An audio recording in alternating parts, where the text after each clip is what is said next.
Muy buenas tardes y bienvenidos nuevamente a su canal El Maestro y Margarita, con este segundo capítulo.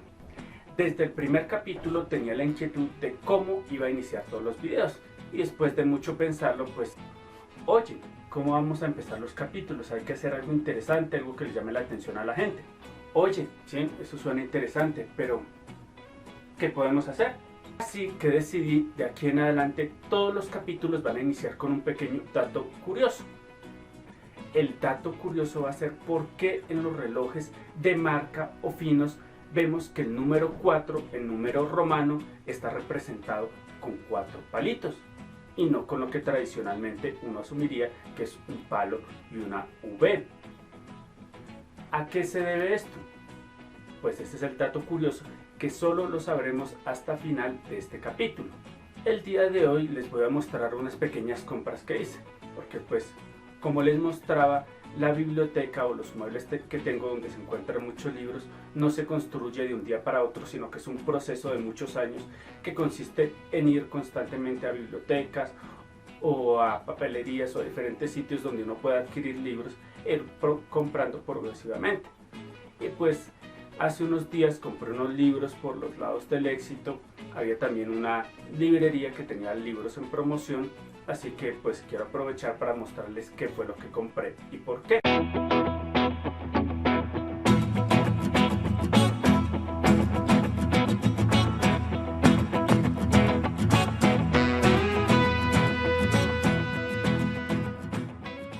Bueno, estos son los últimos libros que compré, como les decía, en el Éxito y en unas tiendas cercanas al centro comercial. Acá el primer libro que tengo es el de Julio Verne, Viaje al centro de la Tierra, que fue publicado en 1864 y que pues creo que la mayoría de personas conocen de qué trata la historia. Sin embargo, pues hago un breve resumen. Trata sobre una expedición liderada por un profesor de mineralogía junto con su sobrino en una aventura en la que pretenden llegar al centro de la Tierra, como lo dice el título. Es una edición muy bonita de Austral, pequeña, literatura juvenil. Hay varios títulos que ya les había mostrado en mi biblioteca. Acá está esta edición muy bonita y pasta dura y también económica. Tenemos los cuentos de La Fontaine. Son unos cuentos en edición económica de Division, editorial mexicana, pasta blanda. Es un autor francés del siglo XVII, fabulista, poeta, abogado y escritor de literatura infantil y moralista. Algunas de sus obras o de sus relatos han servido de inspiración para obras artísticas. El caso de Gustave Doré, que ha representado alguna de sus fábulas. Don Juan Tenorio de José Zorrilla es un drama religioso histórico publicado en 1844. Hace parte de la historia de Don Juan, el relato español tan conocido, en una edición de Oveja Negra. Sin notas, simplemente es el texto íntegro. Sigue una grandiosa obra del escritor Gabriel García Márquez, El otoño del patriarca, escritor colombiano, premio Nobel. Con esta obra publicada en 1975, lo que hace es una recreación del prototipo de dictador latinoamericano del siglo XX. Es una excelente obra que les recomiendo. Tenemos a William Ospina con La serpiente sin ojos, con el cual termina la trilogía de la identidad colonizadora española que está presente en la obra Ursúa. Acá finaliza.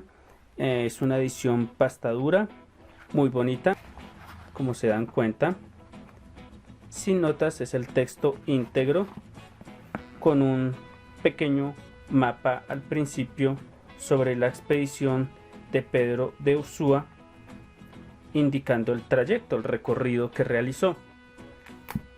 Y finalizamos con este libro, El Libertador, Simón Bolívar, que me llamó mucho la atención, pues es indispensable conocer un poco de historia, porque las obras literarias, que es mi principal interés, no están escritas en el vacío, sino que están relacionadas con un contexto histórico el cual hay que conocer a profundidad, y también un poquito de la vida del autor.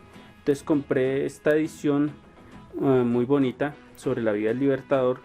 Es ilustrada, a un lado viene acá con imágenes contada la historia, y posteriormente viene ya desarrollada. Acá el ejemplo, acá están las ilustraciones, y acá ya está explicado detalladamente ese aspecto que se está ilustrando, que se está narrando. Entonces es un libro muy interesante para aprender un poquito más de forma fácil, y también para conocer un poco más sobre la vida del Libertador. Estas fueron, como les mostré, las compras que realicé en estos días. Y así es como se construye poco a poco una biblioteca. Espero les haya gustado la explicación de los libros, las ediciones, y espero sus comentarios o sugerencias sobre ediciones u obras literarias significativas para ustedes. Me despido y ya los dejo con la curiosidad del día. Bueno, les cuento que la numeración romana que adoptamos actualmente y que vemos presente, por ejemplo, en los relojes, que era el ejemplo que quiero analizar hoy como dato curioso, proviene de la cultura etrusca, que fue adoptada posteriormente por los romanos y que sufrió una serie de modificaciones hasta lo que hoy conocemos. La numeración etrusca se regía por el principio de la adición, o sea, se iban adicionando símbolos para significar un número. Me explico. Si el 1 era un palo, para representar el 2 eran 2 palitos, y así sucesivamente. Había unos números especiales, como es el caso del 5, al que pues se le adicionaría un palito para que diera el 6, y así sufría una serie de modificaciones. Los romanos adoptaron este sistema, pero le adaptaron la parte sustractiva. Entonces, lo que hoy conocemos, que entonces si queremos representar el 4, ya no hacemos como hacían los etruscos, que eran 4 palos, sino que se coloca el palo y la V, significando que al 5 le restamos 1. Cuenta una leyenda que hace mucho tiempo un monarca le encargó a un relojero un diseño muy especial de un reloj con el cual pretendía pues mostrar todo su poder. Entonces estábamos en ese periodo de transición en el cual se había pasado el sistema de 4 palos para representar al 4 al de palo V, como lo conocemos actualmente. El relojero, muy despistado, dice la leyenda, que cuando hizo el diseño se le olvidó que ya no eran 4 palos. Entonces los colocó. El rey se indignó totalmente cuando vio esto, que su reloj tan esperado había quedado mal. Entonces, ¿qué fue lo que hizo? Mandó decapitar a este relojero. Cuenta la historia que todos los relojeros, indignados ante tal situación, lo que decidieron es que de ahí en adelante se iban a regir por el antiguo sistema. Iban a colocar 4 palos para significar el número 4. De ahí que si ustedes miran las iglesias de Bogotá del periodo de la colonia, los relojes finos, siempre verán donde debería ir el número 4 representado con la forma tradicional romana, encontramos es algo como si fuera un error, 4 palos, pero no es así. Se dice que ese es el origen de que esta numeración permanezca aún en estos relojes. No siendo más, me despido.